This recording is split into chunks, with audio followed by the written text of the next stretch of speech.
Alrighty, this is going to be chapter 5, and what we're doing is moving into a new section. First 4 chapters were business trends, cultivating business in diverse global environments, kind of big picture stuff, like I said.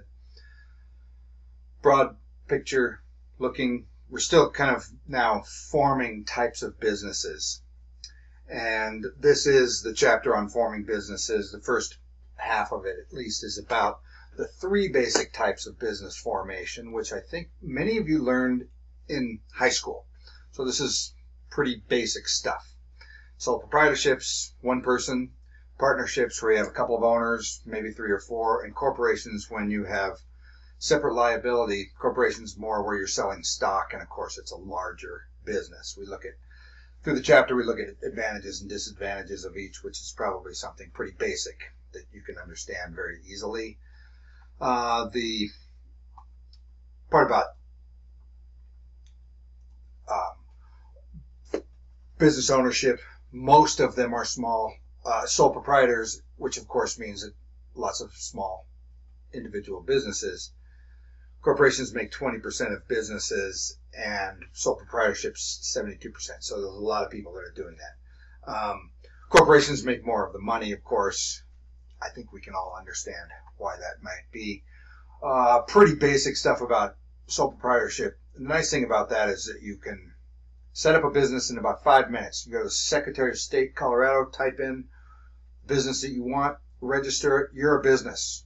10 minutes later, pay a little fee, you walk out, you have a business. That's a nice thing for entrepreneurs. And the nice thing about America and its freedom to help people make business happen is that you can just whip out a business, a sole proprietorship on your own.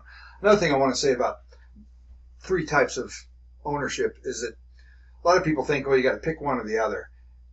I think what it really happens is it's more of an evolution. Start a little business in your garage. It's just you can do that.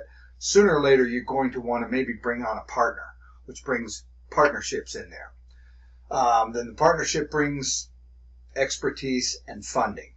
Sometimes people grow and say, okay, let's sell shares in our company and make stock so that we have many owners and that we are answering to a board of directors. So that's the evolution of business naturally. So back to sole proprietorships, you have advantages and disadvantages. It's easy to get going.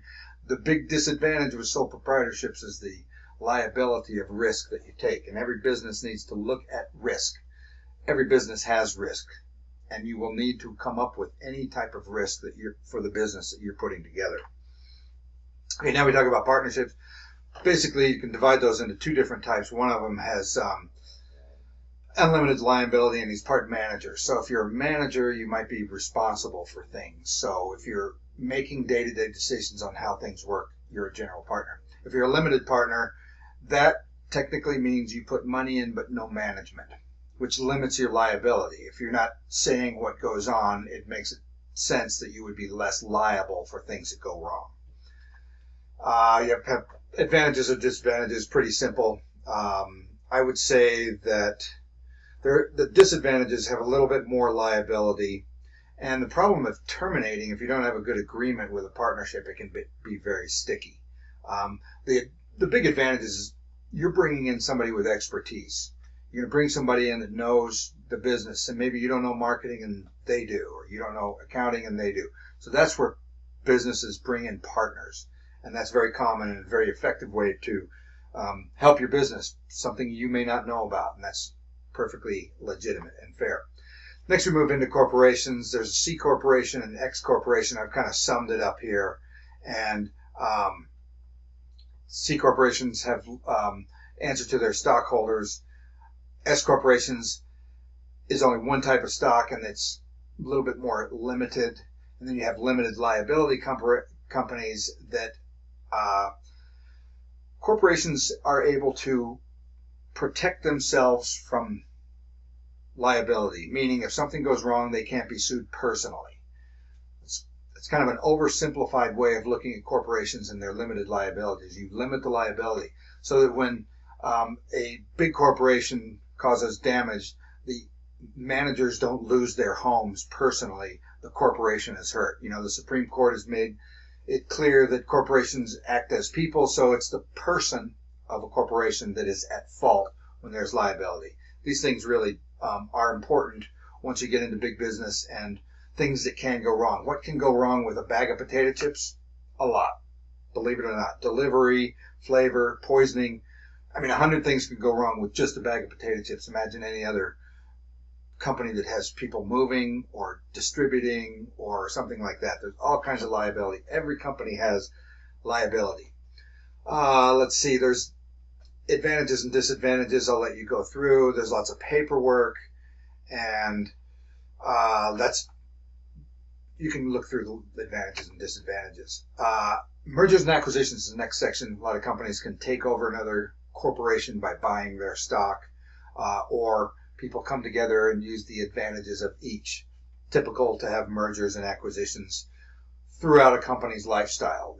It's not an exception, it's kind of the rule. A lot of companies, like take oil companies, for example, they're constantly merging and acquiring and changing and shifting. It's constant. This kind of stuff goes on with big companies quite a bit.